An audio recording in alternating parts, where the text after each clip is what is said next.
Welcome to Tabletop Gaming with Juice. Today I'm talking about online gaming. Now, I'm going to use my little notepad that I have as an app on my phone to help me with my notes. So bear with me. But there's 4 types of online gaming that I can think of. And one of them is play by post. Another one is play by email. Third one is play by chat.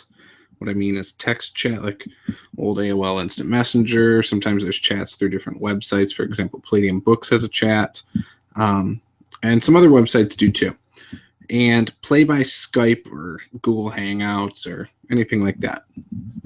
So I have done all of these except for play by email. And I'm going to go into a little bit about what I liked and didn't like about them. And I'm also going to talk about what might be some of the pros and cons of each one. So I'm going to start with play by post. Now, play by post, back about, it had to have been 6 years ago, when I was getting back into the RPG hobby over through Palladium Books, I decided to try a play by post. And I can't remember the website. I found it through the Palladium Books forums, and some people were running a module out of one of the Rifters that originally caught my attention, and they'd been doing it for a while. In fact, I think the board member was Severus Snape. I think he was the DM. So I went over and read some stuff about it, read the whole thing to catch up with what was going on. And I believe at one point I tried to be a player in that game. I don't think I got the chance in that game, but I got a chance in another game. Or maybe it was that one. I don't remember. But anyways, so I played, and when it's play by post, it's usually through a forum of some sort. And it's like it says, you play by each post. So the DM will paint the picture and the backstory and things like that, and the next person will reply with their role play. You usually use online dice rollers through certain websites that'll save the rolls, and you would embed that into your post as well so that your DM knows you're not cheating. And they can check the history of your rolls, so it's not like, oh, I re-rolled that on accident. So the pluses. If you don't have a lot of time to just sit down and game for hours, but you can jump on for 10 minutes here, jump on for 20 minutes there, play by post might be good for you. It's definitely something that for me at the time, I didn't have a smartphone. It was hard to consciously go in and do it. Now, a lot of times you'll have rules like if it's your turn, you have 1 day to respond or something along those lines. And when you have multiple people, say 5 people, a round of combat can take a couple weeks, depending on how the DM wants to conduct it, which if you really think about it, that's really slow, to 2 weeks to resolve combat. One combat scene that's probably over the course of not even a minute in game time. So it's not for everybody. It's not for me. I'm not a fan of play by post. Like I said, I tried it. I had a hard time getting involved, feeling personally invested in it. And I told them really quickly, hey, sorry, not for me. Next is play by email. And play by email is probably pretty similar. This is the one I haven't done. Play by email is basically the same kind of deal. You send group emails, boom, boom, boom. Beyond that, I don't know. I'm assuming it has very similar rules to a play by post game. With smartphones, though, a play by email post can come straight through to your phone. So that could go a lot quicker. You could do the same kind of deal for both of those, play by post or play by email. You can take those and apply them to Facebook. I've heard of people playing play-by-post games on Facebook, and what they do is each scene is a new Facebook post. So they have one post that's character creation, another post that's something else, and the DM is the only one who can start new posts, and then you have to post under it. That's good for organization. I've seen it organized that way on forums as well. So it's easy to go, oh, well, what are the characters? Boom, boom, boom. You know, even other people can go in and read up on the characters and things like that. So that's always interesting. But play by email, I've never done. I could see why that would be useful, especially in today's day with all the smartphones that everyone has.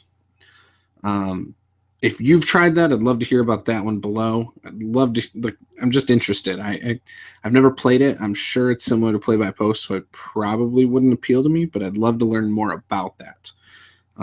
Unfortunately, I don't have a lot of information about it. My understanding is that you just keep going back and forth with emails, though, and that's how it works.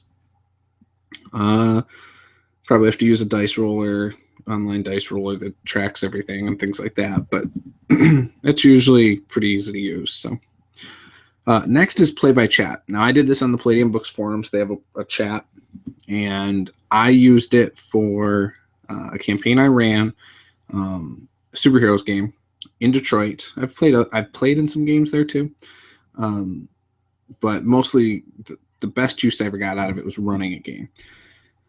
Did a weekly game for about 2 hours, and the nice thing about it is things kept going. They flowed really well and quickly. And you know, the one thing I'll say is it feels like everybody's involved when you do play by chat. Nobody's really talking over each other, which is awesome. But it comes down to if you can overlook certain grammatical errors at times and spelling errors and things like that. If you're not somebody who is easily bothered by that stuff, then good. You might enjoy this method. Also, you could probably do this through Google Gmail. Gmail has a chat function on the side that you can do with multiple people. Facebook, you could probably do that through Facebook Messenger. So that's kind of cool. The thing I'll say about the chat is that if it doesn't have a built-in dice roller, you either have to take their word for what they rolled, or, again, use an online dice roller website.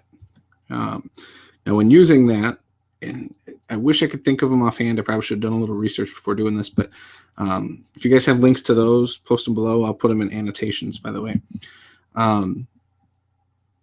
But yeah, that could be an issue. If you've never played with these people before, maybe you found someone through the one-shot group, Brigade, you know, D&D group, or Palladium, Savage Rolls, whatever.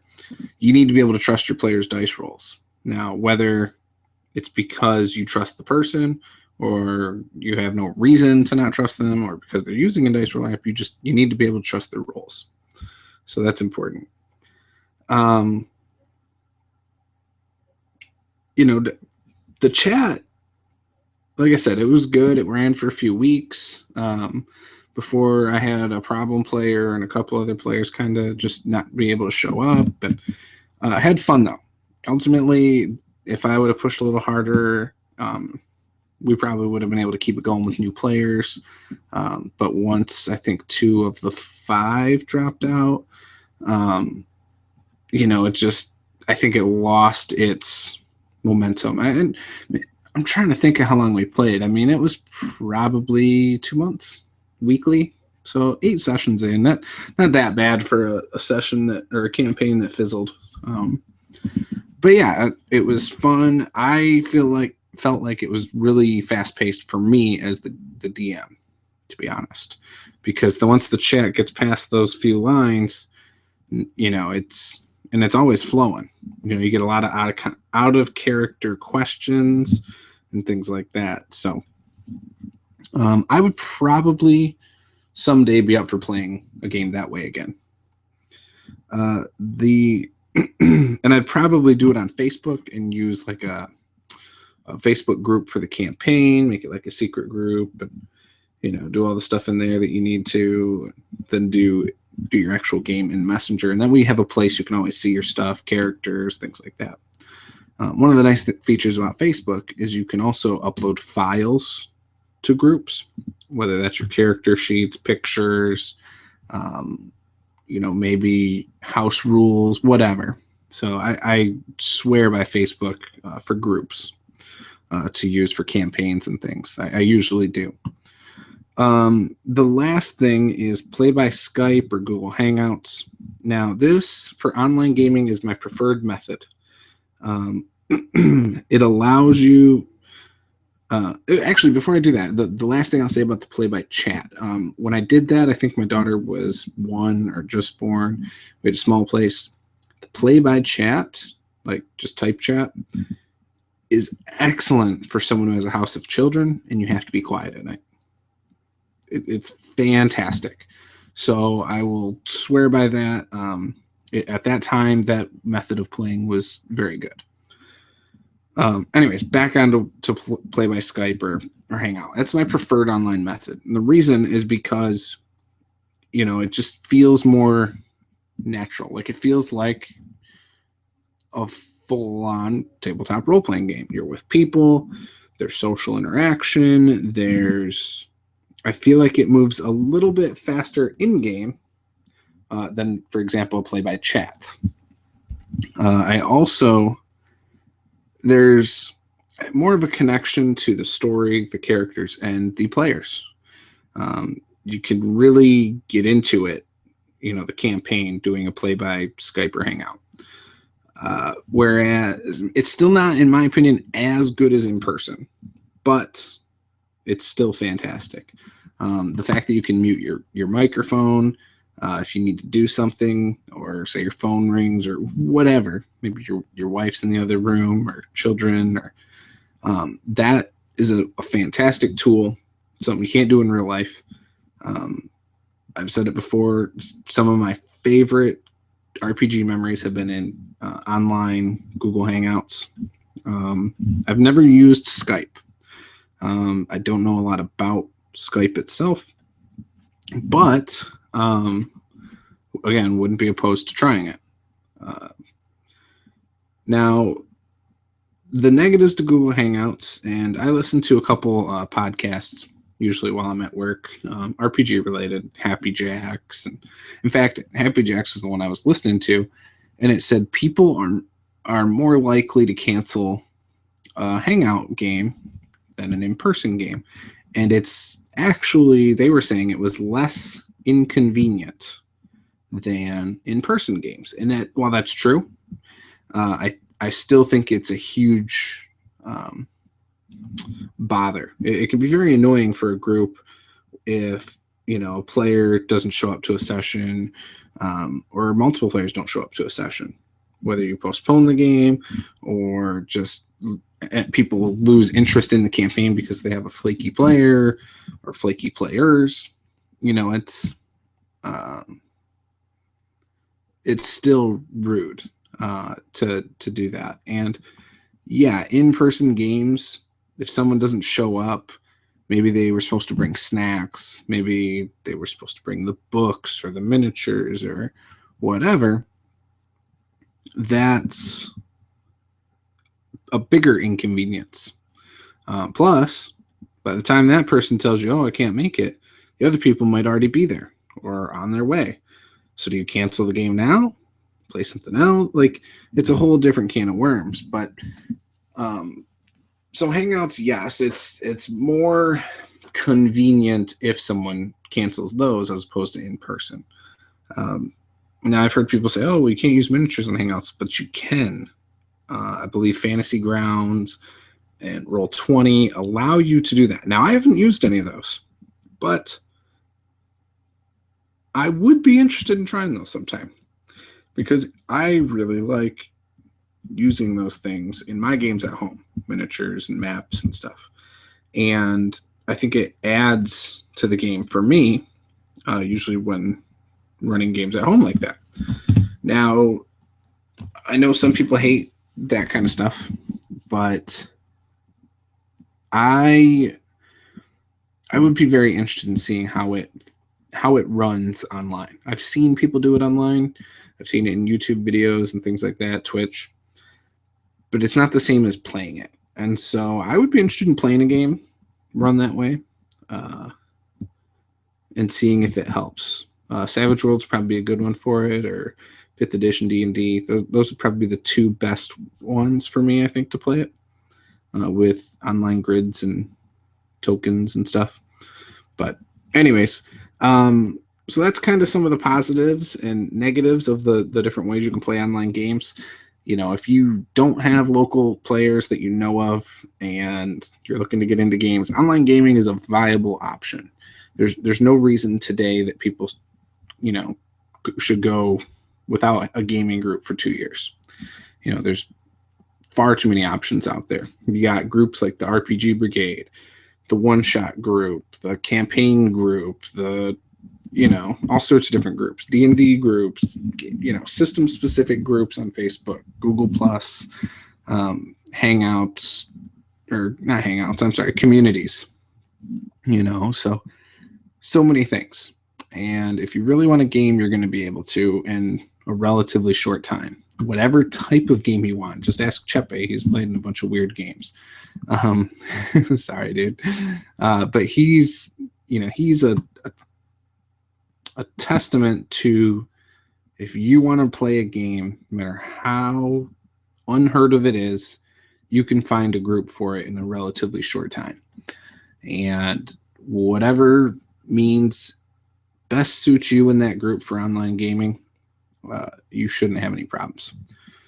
So with that, I hope you enjoyed this video. I'd love to hear if you've done any of these things, what you prefer. Maybe you disagree with some of my points.